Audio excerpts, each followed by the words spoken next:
We say to the government, send them home! Send them home!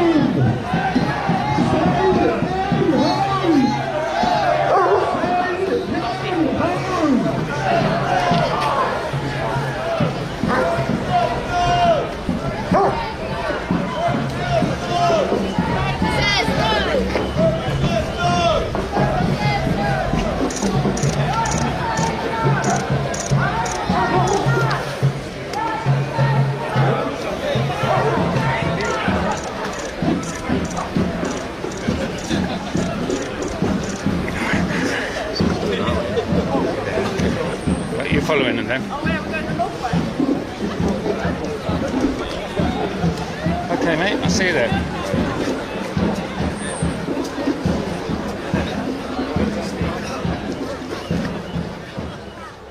It was something which was sprung on us without notice by the Home Office. The news broke on October the 28th. The District Council found out on October the 10th, but didn't tell any of the other elected members. And I am just as shocked as everyone else, and we're here demonstrating peacefully against that Home Office plan. It's a wholly unsafe and inappropriate decision. It's not had any due process whatsoever by the Home Office. It's essentially a little town on the edge of a forest that is placing these, although it's 600, it's actually around 2,500 because they're going to be rotating through, so they'll be staying for no longer than 90 days, I think was the said amount of time. And from that, they are free to roam. The Home Office has told us that they are free to leave, and if they do disappear, then there's nothing they can do about it. And when I challenged the Minister on Wednesday and asked about, these people that are just absconding, what are you doing about it? And his response was, well, they don't really abscond because then it means that they're out of the asylum process. So my challenge to that was, well, if they're criminals and unlikely to get asylum and therefore more likely to be deported, aren't they the ones that are more likely to abscond? He didn't really seem to have an answer to that and just said that there's not many that abscond, which I think we know is not actually the case. Like I said, there's been no due process at all. There's been no impact assessments on the community. There's been no impact assessment on the actual camp itself for the migrants. So you've got Crowborough military-style accommodation, and then to one side you've got a police firearms training school, and then on the other side you've got, well, basically it's a public shooting range. So you couple that with shotguns going off all over the place and a military-style camp. If you have got migrants in there that are coming from war-torn countries, that is a huge trigger for PTSD. So what they're going to do is try and escape that environment, and then right on the edge there, you've got a town where there is nothing for anybody to do. There's very few recreational facilities. I think this is the main one we've got, which is a leisure centre. So, what are these men going to be doing? The only place in the town, you've got 3 schools. So it's just wholly inappropriate from every angle. You could not think of a worse place to place thousands of undocumented migrant men. The G20 summit has marked a major diplomatic message to the United States. Despite a U.S. boycott that left Washington absent from the table, the remaining G20 countries pushed ahead with a unified message and adopted a declaration, even as Canada delivered one of the most significant warnings about the shifting balance of global power. South Africa, hosting the first G20 summit on the African continent, announced that every participating nation backed the 122-point declaration. The document calls for urgent global cooperation to help vulnerable countries manage climate-driven disasters, ease the crushing debt, transition towards cleaner energy, and develop their own mineral resources. South Africa framed the agreement as a critical step towards narrowing global inequality. Washington had reportedly urged South Africa to avoid adopting any joint declaration without American participation. But world leaders moved forward anyway, and among the most notable reactions came from Canada's Prime Minister, who pointed to a world undergoing dramatic economic realignment. This year's G20 summit brought together nations representing 3/4 of the world's population, 2/3 of global GDP, and 3/4 of the world's trade. And that's without the United States formally attending. It's a reminder that the center of gravity in the global economy is shifting. And when asked whether the American absence threatens global cooperation, Carney acknowledged that multilateralism faces serious challenges, especially as new trade partnerships accelerate to offset the impact of the Trump-era tariffs. And that shift is already visible. India is exploring renewed trade pacts with Canada and China. South Korea is coordinating with Taiwan on semiconductor production to temper supply chain disruptions, while China continues to expand its footprint across ASEAN economies and amid the rising tariff pressure from Washington. While the conclusion of the G20 and with the conclusion, Prime Minister Modi also wrapped up his 3-day visit to South Africa while taking part at the India-Brazil-South Africa summit in Johannesburg. Prime Minister Modi called for the immediate reforms in the UN Security Council. During a meeting with the Brazilian president and the South African president on the sidelines of the G20 summit, the Indian Prime Minister urged that the India-Brazil-South Africa troika should send a clear message for overhauling global governance structures. Prime Minister Modi also stressed that reforming the United Nations Security Council is no longer an option, but a necessity. Overall, the G20 has delivered a clear message. The world is moving forward with or without the United States. Oh! That's not right!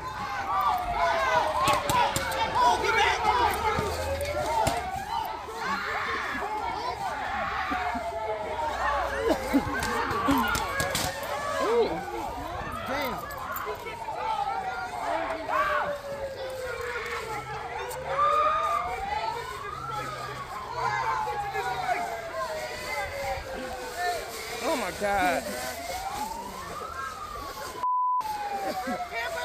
That's what they want. They want us to fight back. We have to stay peaceful.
We gotta get up out of here, Lana, because they're gonna block this whole section off. Oh, you can't even get up. The lady behind. All right, that event continues on right there in a digital form. We come back live with some breaking news that we are monitoring outside near the White House. We are learning from the Associated Press reporting right now that 2 National Guardsmen have been shot near the White House. Active investigation is going on right now, and you can see the report there from the AP. Darlene Superville saying 2 National Guard members have been shot in Washington, D.C., and their condition isn't known at this time. We want to go out to the coverage of Fox 5 D.C., and looks like they are on this right now. Let's just show you the vantage point and the scene that you are seeing right now play out in D.C. Let's listen in from Fox 5 D.C. There was reportedly an active shooter near 17th and I Streets. You see D.C. police on scene. You know, more than a dozen cruisers are there near 17th and I. This is near the White House.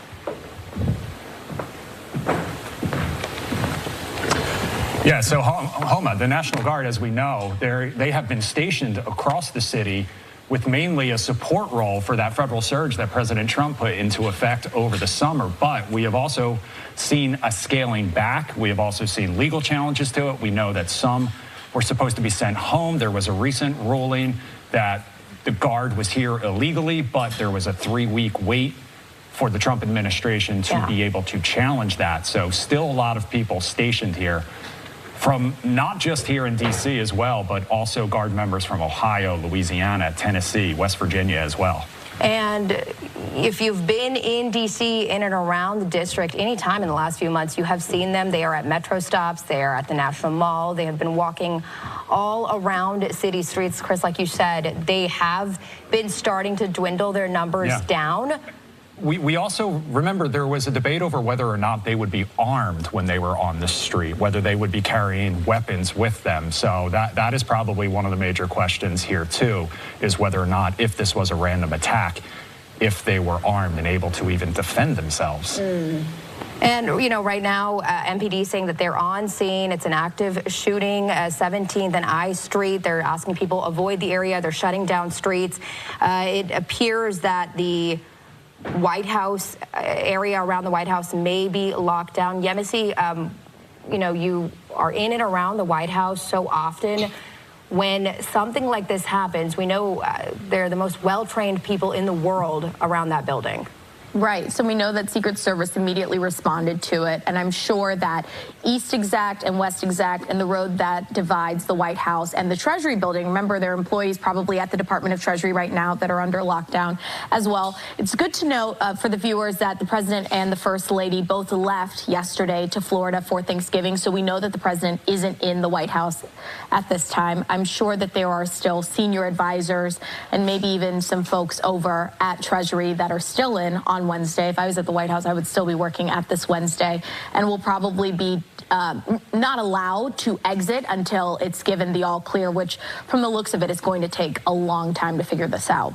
And right now there are a lot of road closures in and around the area. They're shutting down pedestrian and vehicle traffic between the 500 and 900 blocks of 17th Street. That goes from New York Ave to K Street Northwest, and the 800 block of Connecticut Avenue from 8th Street to I Street Northwest. So this is going to be a very active, very long investigation. We're just getting this information into the newsroom right now, but as of now, the AP is reporting that 2 National Guard members have been shot in D.C. This is, again, just a few blocks away from the White House, and we are not aware of what their condition is.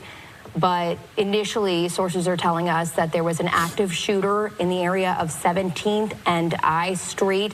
A lot of road closures. This is closed to pedestrian and vehicular traffic right now.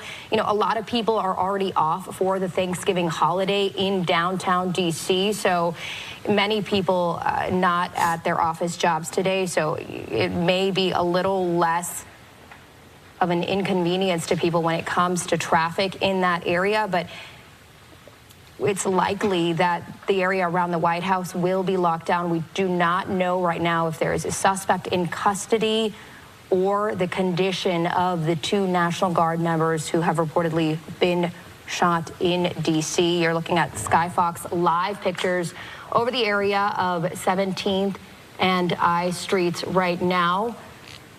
I'm just looking at some pictures in Slack as well that we have gotten from Dominic Sanchez, and it looks like a heavy police presence, both a combination of Secret Service, Metro Transit, MPD, all in the area of like Farragut Park there around 17th and K. That's right where Connecticut comes in as well. So a very, very heavily congested area, especially in what would normally be rush hour traffic. So you have to imagine that there are going to be some extensive road closures and delays in that area, especially for anyone trying to leave the city to start their holiday or just get home from work. Also a very popular area for tourists taking the metro, getting out of Farragut, making their way to those monuments, to the White House and things like that.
And we're shifting focus for now.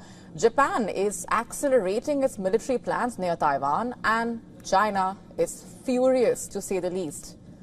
During a high-profile visit to a base on the island of Yonaguni, just 110 kilometers from Taiwan, Japan's defense minister announced that Japan will press ahead with plans to deploy medium-range surface-to-air missiles to the island, extending Japan's air defense reach 48 kilometers.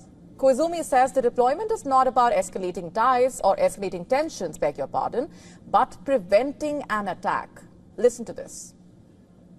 The medium-range surface-to-air guided missile unit planned for deployment at Camp Yonaguni is a force dedicated to protect the island's security. We believe its deployment will reduce the very possibility of armed attacks against our nation and do not consider the argument that it will heighten regional tensions to be accurate. We are steadily advancing preparations for deployment and intend to provide clear information to the local community once a specific deployment timeline becomes foreseeable.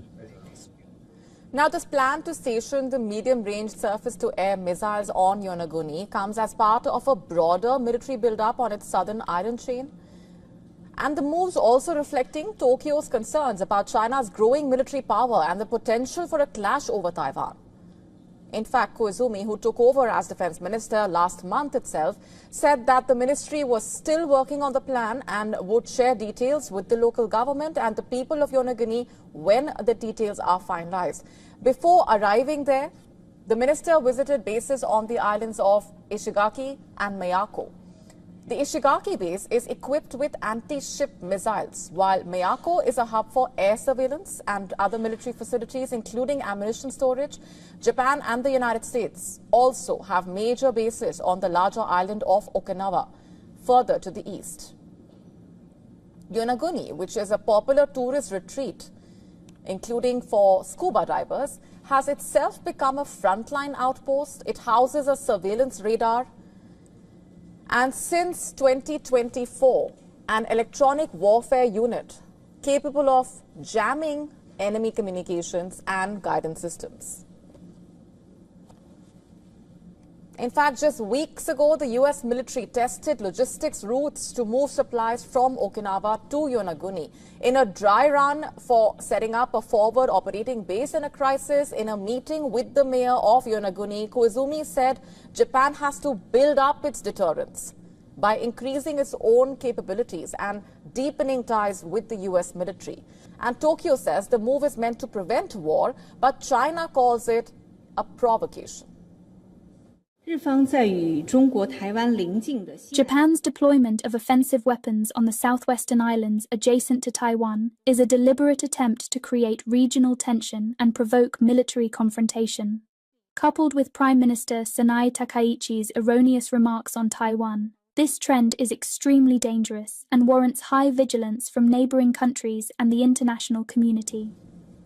In 2022, when China responded to a visit to Taiwan by the then U.S. House Speaker Nancy Pelosi by launching major military drills around the island, ballistic missiles landed just south of Yonaguni, showing just how close the island really is to any conflict for control of Taiwan. And in recent weeks, Tokyo's fear of being dragged into such a conflict have intensified after remarks by the Prime Minister, who suggested Japan could join other militaries if China attacked Taiwan. China retaliated economically and demanded a retraction. Japan has dismissed Beijing's claim that its position has shifted as entirely baseless. But for financial markets, the war of words has consequences. The standoff is feeding volatility in Japanese equities as well as the yen. The Japanese markets are already under pressure, with missile plans now moving forward and China also warning of confrontation. Yonaguni has become the latest flashpoint in the region.